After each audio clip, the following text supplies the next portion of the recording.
కార్యక్రమానికి ముఖ్య అతిథిగా ఇచ్చేసినటువంటి సూరజ్ మండల్ గారికి,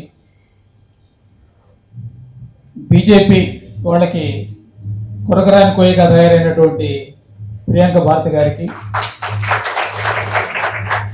రమాదేవి గారికి, మస్తానావుడు గారికి, ఆదిశేష్ గారికి, విద్యాసాగర్ గారికి అందరికీ, అదే కాకుండా ఈ యొక్క కార్యక్రమానికి రాష్ట్రం నలుమూల నుండి, ఇక్కడ ఉన్నది వందల సంఖ్యలో అయినా కూడా కొన్ని లక్షల మందికి ప్రాతినిధ్యం వహించేటువంటి క్రీమ్ ఇక్కడ ఉంది. చాలా గొప్ప క్రీమ్ ఉంది ఇక్కడ. అటువంటి ఈ సమూహానికి నా హృదయపూర్వక నమస్కారం. ఈ యొక్క కార్యక్రమం బీపీ మండల్ గారు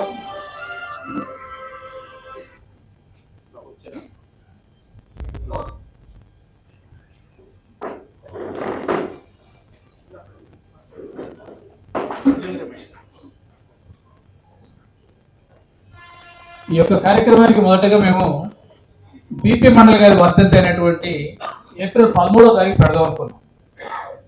అయితే ఆ రోజు సాధ్యపడలేదు. అనుకోకుండా ఈరోజు మరొక బీసీల మహానుభావుడు వర్ధంతి, ఈరోజు గౌతు లచ్చన్న గారి వర్ధంతి. కాబట్టి ఆ సందర్భంగా ఈరోజు ఈ కార్యక్రమం జరుపుకోవడం జరుగుతుంది. మన రాష్ట్రంలో బీసీ ఉద్యమం గురించి, బీసీల గురించి మాట్లాడుకుంటే రెండు ప్రధానమైనటువంటి పేర్లు మనం గుర్తుంచుకోవాలి. ఒకటి గౌతు లచ్చన్న గారిది, రెండోది కేపీ రెడ్డి గారు, కీర్తిశేషులు కేపీ రెడ్డి గారు. భారతదేశంలో ఇంతకాలంగా బీసీలకు ఎప్పుడు కూడా ఈ చట్టసభలో రిజర్వేషన్ లేకపోతే అడిగిన దిక్కులేదు. అటు బీసీలు అడగలేదు, ఒక రాజకీయ పార్టీ అడగలేదు, ఎవరు అడగలేదు. కానీ భారతదేశంలో ఓబీసీలకి చట్టసభలో రిజర్వేషన్ కావాలని మొట్టమొదటిగా అడిగిన వ్యక్తి కీర్తిశేషులు కేపీ రెడ్డి గారు.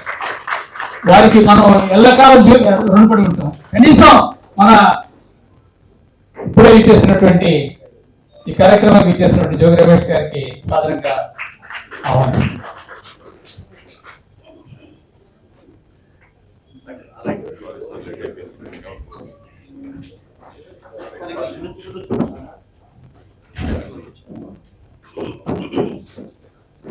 ఇట్లా ముఖ్యంగా ఈ బీసీ సమస్యల్ని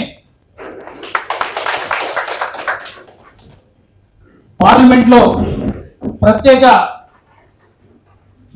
ప్రస్తావన తీసుకొచ్చేసి మాట్లాడినటువంటి మొట్టమొదటి వ్యక్తి ఈ జిల్లాకు చెందినటువంటి కేపీ రెడ్డి యాదవ్ గారు.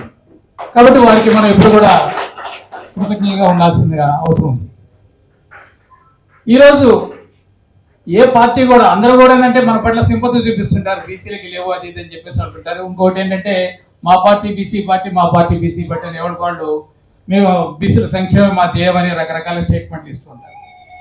వాస్తవ రూపంలో ఇవాళ బీసీలకి అసలు 60% ఉన్నటువంటి బీసీలకి చట్టసభల్లో కనీసం 20% రిప్రజెంటేషన్ లేదు. ఎక్కడ తీసుకున్నా కూడా, అసెంబ్లీలో కానివ్వండి, పార్లమెంట్లో కానీ ఎక్కడ కూడా లేదు. కాబట్టి ఎందుకు లేదు? కానీ ఇప్పుడు లీగల్గా మనకి ఇబ్బంది లేనటువంటి, న్యాయపరంగా ఎటువంటి అడ్డంకులు లేని విధంగా కనీసం 27% అన్న రిజర్వేషన్ ఎందుకు ప్రొవైడ్ చేయట్లేదు అంటే, ముఖ్యంగా ఏంటంటే బీసీలో చైతన్యం లేదు. ముందు బీసీల నుంచి అడగట్లేదు ఎవరు. చాలా మంది ఈ మీటింగ్ పెడుతుంటే అడుగుతున్నారు, బీసీలకి చట్టసభలో రిజర్వేషన్ ఇదేంటి అంశం నాకు అర్థం కావట్లేదు అంటే చెప్పి బీసీలు అంటున్నారు. అట్లాంటి పరిస్థితుల్లో బీసీలు ఉన్నారు. కాబట్టి ఇప్పుడు ఎవరో ఒకళ్ళు, ఇప్పుడు జోగి రమేష్ లాంటి వారు అసార్లు ఎవరైనా గెలిస్తే మనం ఏమనుకుంటున్నాం, బీసీలో గెలుస్తున్నాడు అనుకుంటున్నాం. కాదు, బీసీలు కానీ జనరల్ కాంపిటీషన్లో, ఓపెన్ కాంపిటీషన్లో పోటీ పడి గెలుస్తున్నాం. కాబట్టి ఇవాళ మనకు అవసరం ఏంటి? చట్టసభలో రిజర్వేషన్ అవసరం. ఒక రిజర్వేషన్ ఉన్నప్పుడు ఏంటంటే ఒక బీసీ మీద మరొక బీసీ మాత్రమే పోటీ చేయగలుగుతారు. అది లేకపోతే గ్యారంటీ ఉండదు. ఈరోజు మన పరిస్థితి చూస్తే ఎన్నికల్లో రోజు రోజు ఖర్చు విపరీతంగా పెరిగిపోతున్నటువంటి ఖర్చు మనం చూస్తున్నాం.